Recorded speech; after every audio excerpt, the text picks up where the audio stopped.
Searching for greatness in a sea of the dying and shameless.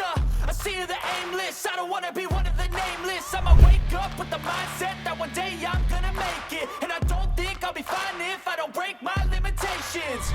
Don't try to stop me, I exist to write my own story.